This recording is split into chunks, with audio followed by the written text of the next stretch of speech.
Salam salam les parents bienveillants, les parents bien. Vaillant. Comment allez-vous? Alors j'espère que vous allez bien. Alors à l'heure où nous enregistrons cette vidéo, eh bien c'est bientôt l'Aïd, c'est-à-dire dans 2 semaines environ. Et peut-être que tu te poses la question de quel cadeau, quelle surprise tu vas acheter à tes enfants. Eh bien sache que tu n'es pas obligé d'acheter des cadeaux à tes enfants. Et Quoi? c'est ce que Ah nous bon? allons voir dans cette vidéo.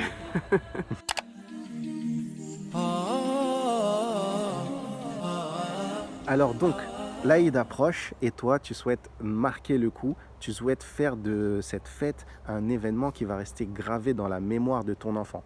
Parce que peut-être que comme nous, tu vis dans une société occidentale et tu sais que par exemple à l'approche des fêtes de Noël, il y a tout un engouement qui se produit.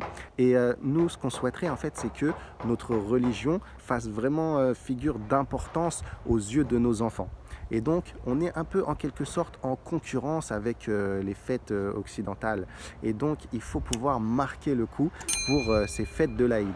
Et donc, tu es peut-être en train de t'interroger, qu'est-ce que je vais acheter pour mon enfant? Quel cadeau je vais lui faire? Tu comptes préparer un repas, faire une fête, etc. Mais tu veux lui offrir des cadeaux. Et c'est là que la question se pose. Est-ce que tu es vraiment obligé d'acheter des cadeaux à tes enfants? Alors la réponse est non, tu n'es pas obligé de passer par la case magasin ou la case internet pour commander tes cadeaux. Tu peux les fabriquer toi-même, toute seule, et faire la surprise à ton enfant, selon ses intérêts bien évidemment, ou impliquer l'enfant. Donc on peut le faire avec eux. Donc le faire avec eux, préparer une sorte d'activité. Non seulement ça va vous permettre de passer du temps ensemble, mais ça va marquer, comme disait Michael, le coup en fait. Ça va impacter ton enfant, va lui créer des émotions agréables. En fait, ces émotions-là vont permettre d'ancrer ce souvenir dans sa tête et de s'accrocher un peu plus à sa religion. Donc, d'où nous est venue cette idée-là de fabriquer nous-mêmes un cadeau pour nos enfants? Tout simplement en repensant à mon enfance. Lorsque j'étais au Maroc, entre 0 et 6 ans, je suis arrivée ici à l'âge de 6 ans et demi, j'ai le souvenir qu'avec mes cousines, on fabriquait des petites poupées avec du bois et avec des emballages de bonbons, des emballages par exemple de savon. Et c'était génial en fait. Et ça m'a marqué, ça a toujours resté d'ailleurs dans mon esprit. Et je me suis dit pourquoi pas faire ça avec mes enfants et dans le cadre du Ramadan, dans le cadre de l'Aïd. Et donc de ce fait, nous, on avait fabriqué avec nos enfants, Michael surtout, avait fabriqué avec eux une épée, 2 épées, chacun son épée et des boucliers. Et rien que de voir l'émerveillement dans leurs yeux, de voir que c'est possible de faire certaines choses par nous-mêmes, pas besoin d'aller toujours acheter au magasin, bien évidemment, on leur offre aussi des surprises, on leur fait des surprises en leur achetant des choses dans les magasins ou via Internet. Hein. Mais le fait de le faire soi-même, ils n'oublient pas en fait. Les jouets qu'on va leur acheter dans les magasins ou les jouets qu'on va se procurer via l'extérieur, ça n'a pas le même impact chez l'enfant que le temps que tu vas passer à lui fabriquer toi-même son cadeau ou le temps qu'il va passer à fabriquer ce cadeau avec toi. Voilà, en plus, c'est des valeurs que tu vas transmettre à ton Exactement. enfant parce que c'est vrai qu'on vit dans un système de consommation, dans un système où on doit gagner de l'argent et on doit le dépenser et souvent on le dépense dans des choses un peu futiles. Là, on va transmettre à nos enfants des valeurs de simplicité, des valeurs d'authenticité. Mm. Et en plus, c'est vrai, comme disait Mina, on avait fabriqué par exemple un bouclier, enfin des boucliers, des épées en carton pour les enfants. Et franchement, ils étaient beaucoup plus solides, beaucoup plus résistants que ceux que moi j'ai pu avoir dans mon enfance, qui étaient en plastique et qui faisaient pas long feu.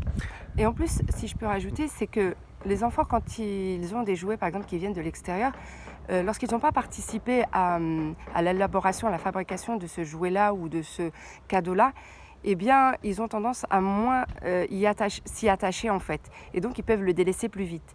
Alors qu'un cadeau, un jouet, le temps qu'ils ont mis à le fabriquer, ils ne l'oublient pas en fait. Et donc, ça va les aider à plus prendre soin de ce cadeau-là et à mieux l'entretenir en quelque sorte. Et donc, je trouve ça, en fait, c'est le côté émotionnel qui fait que ça les marque. Je ne sais pas si ça vous est déjà arrivé, mais je pense que oui, on l'a tous fait quand on était enfant. C'est qu'on écrivait des lettres à nos parents où on faisait un petit mot pour notre maman pour les fêtes des mères. Je ne sais pas si vous avez eu cette occasion-là. Moi, je l'avais fait quand j'étais petite. Et le fait de rédiger un petit mot pour ma maman, avec un petit cœur et tout, de lui envoyer, de lui donner ce cadeau-là, ben, je l'oublie pas et elle non plus, elle l'oublie pas. Donc en fait, le fait de fabriquer quelque chose qui vient de nous, c'est donner un peu une part de nous-mêmes en quelque sorte. Et ça, les autres cadeaux qui viennent de l'extérieur ne peuvent pas concurrencer cette joie-là, ce bonheur-là qu'offre le cadeau fabriqué par nos soins. Donc peut-être que tu te demandes, mais qu'est-ce que je peux bien fabriquer à mes enfants? Eh bien, on va te montrer quelques idées piochées sur Internet qui vont, Inch'Allah, t'inspirer pour que toi aussi tu puisses fabriquer Inch'Allah. des cadeaux à tes enfants. Alors donc, je suis parti fouiner un peu sur Internet et j'ai trouvé quelques trucs vraiment intéressants, quelques idées vraiment intéressantes. Alors pour commencer, par exemple, je suis tombé sur cet article du magazine Avantage et qui nous donne 20 idées de cadeaux qu'on peut fabriquer soi-même, de jeux qu'on peut fabriquer soi-même. Donc l'image est un peu floue, mais l'idée est pas mal. C'est de prendre des petits bâtonnets de glace. Donc je pense que vous pouvez les trouver à Action. Nous, on en avait acheté à Action. Et vous pouvez fabriquer un puzzle avec. Donc c'est le puzzle de bâtonnets. Donc vous allez prendre un dessin ou imprimer une photo et vous allez la coller sur les bâtonnets et ensuite vous allez les séparer avec un cutter. Ensuite, il y a une autre idée qui est pas mal aussi, c'est le petit morpion, un petit jeu de morpion avec des galets. Donc moi je trouve ça mignon, ce petit sachet, ce petit sac en toile de jute avec ces petits galets sur lesquels ils ont peint des croix et des cercles. Ensuite il y a les dominos de couleurs. Donc c'est simple, on prend les petits bâtonnets de glace, on va peindre des couleurs pour faire des dominos. Alors il y a les échasses en boîte de conserve. Ça aussi les enfants, je pense qu'ils vont bien apprécier, hein. Il suffit de prendre des boîtes de conserve et puis d'accrocher des cordes dessus. Et puis de la customiser un peu et ça leur fait des échasses. Par contre, j'espère que vous n'êtes pas sensible au bruit. Parce que là, quand ils vont marcher, ça va faire, ça va faire un peu de désordre quand même. J'espère aussi que vos voisins ils vont bien supporter ça si vous habitez dans un immeuble. Alors il y a le jeu du chamboule-tout en pot de crème dessert. Bon, vous pouvez prendre n'importe quel pot de yaourt ou des canettes ou des bouteilles. Enfin, c'est surtout l'idée, hein. Nous, on vous a fait cette vidéo, c'est pour vous inspirer, pour vous donner des idées de fabrication de jeux pour les enfants. Pour éviter d'aller au magasin, comme on vous a dit. Alors ça aussi, ça a l'air pas mal, hein. C'est le jeu avec les bidons de lessive. Donc on va couper des grosses bouteilles en plastique. On va prendre une balle et on va pouvoir se l'envoyer un peu comme au baseball.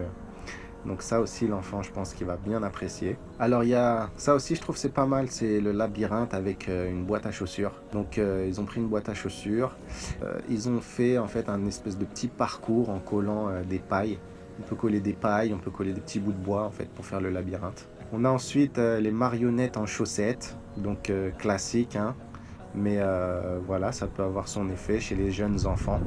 En plus, les marionnettes, eh bien, c'est un outil très utile en parentalité, à travers laquelle on peut faire passer beaucoup de messages et obtenir beaucoup d'informations de la part de l'enfant. Et les bouteilles fusées, ça aussi c'est pas mal. Donc on prend 2 bouteilles, hein, on peut les peindre en gris et faire un espèce de petit sac à dos pour l'enfant avec des espèces de flammes en papier, papier crépon, papier en feutrine. Bon, après c'est selon vos idées. Alors il y a le jeu des boîtes de conserve, hein, qui consiste à accrocher des boîtes et puis l'enfant doit jeter une balle et réussir à faire entrer la balle dans les boîtes de conserve. On a aussi le jeu de billes en rouleau de papier toilette. Donc voilà, on va faire des grands tubes, hein. Utiliser les rouleaux de papier toilette, on peut utiliser les rouleaux de sopalin. On va faire des ponts comme ça. Donc ensuite on va faire tomber une bille dedans et tac tac tac, la bille va suivre son parcours. Alors pour ceux qui ont un jardin aussi, vous pouvez organiser des courses avec des palmes en carton. Donc faire des gros pieds comme ça pour que les enfants puissent les chausser et faire la course avec. Donc attention aux chutes, attention aux bobos quand même, hein. On va essayer de ne pas finir à l'hôpital. Sinon il y a les petites voitures en rouleau de papier toilette. Ça aussi, je l'avais déjà fait avec mes enfants, ils avaient bien aimé, hein. Bon après c'est pas aussi solide que les voitures en plastique ou en métal, mais au moins ils vont jouer un petit moment avec et ils vont s'amuser. Alors ensuite, on a le jeu du chamboule-tout en bouteille de lait. Donc c'est le même principe que l'autre, mais avec des bouteilles de lait. Donc pour les faire tenir, vous avez vu, il suffit de mettre une petite planchette en carton. Et bon, on peut les customiser avec des yeux, des visages. Voilà, c'est un peu plus rigolo pour l'enfant. Alors il y a le petit théâtre d'ombre chinoise aussi. C'est vraiment pas mal. Donc il suffit de prendre une boîte, mettre un tissu blanc. Voilà, après on peut le décorer les pourtours et fabriquer ensuite des petites marionnettes. Et voilà, en mettant le théâtre devant une source de lumière, on va agiter les ombres. Donc ça c'est bien pour les enfants un peu plus petits quand même. Ensuite, bah, il y a le bilboquet, hein. On peut fabriquer un bilboquet rapidement avec une bouteille, des petits écussons, des petites figurines qu'on va coller dessus.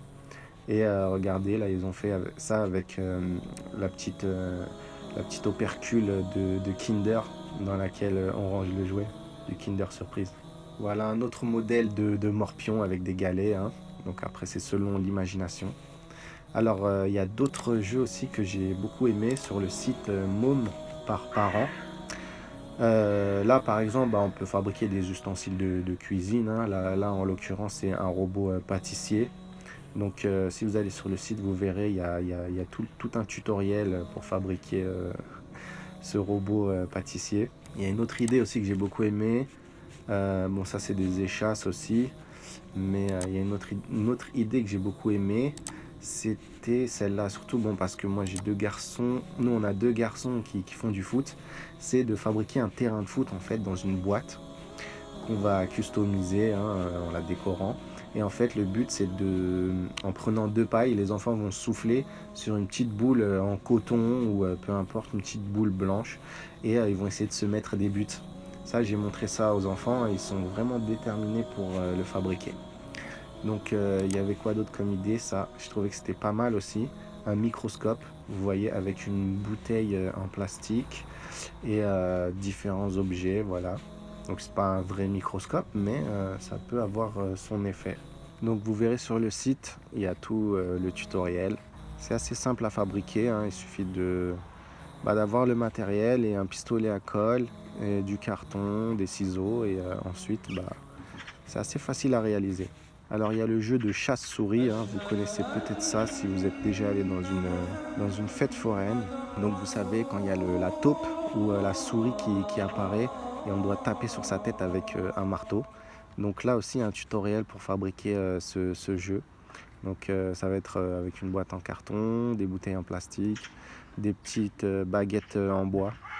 Donc on va faire sortir la souris par les trous et l'enfant va devoir taper dessus avant que la souris ne s'échappe. Et donc pareil, vous avez les tutos, donc des boîtes d'œufs, du carton, une boîte en carton, des ciseaux, de la colle, hein. C'est simple à réaliser. Voilà, donc tous ces jeux, vous pouvez les faire, soit les fabriquer à part, en cachette en fait, pour faire la surprise à vos enfants, ou soit les fabriquer avec eux. Ça leur fera plaisir et ils s'amuseront comme des petits fous, Inch'Allah. Donc voilà. Alors il y a également un livre que j'ai trouvé sur Amazon qui s'appelle 40 jeux à faire soi-même. Il coûte vraiment pas cher, il est à 4,47 € et il propose plusieurs activités, plusieurs jeux à créer soi-même.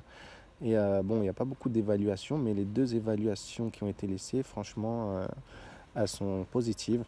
Donc la première qui dit des réalisations avec du matériel simple, peu coûteux, mise en place de la créativité dans un contexte intérieur et extérieur accessible à tous et développant différentes formes d'intelligence. Et le deuxième qui dit c'est un super livre, je suis fan, comment fabriquer des jeux avec 3 fois rien avec des enfants, emballage sans souci, conforme à la description, aucun souci avec le vendeur, délai de livraison respecté. Donc je vous fais cette conclusion tout seul parce que Mina est partie vaquer à ses occupations. J'espère que cette vidéo vous a plu. N'hésitez pas à vous abonner, à activer la petite cloche pour ne rater aucune vidéo. N'hésitez pas non plus à partager cette vidéo autour de vous pour en faire profiter les autres. Et je vous dis à bientôt pour une prochaine vidéo.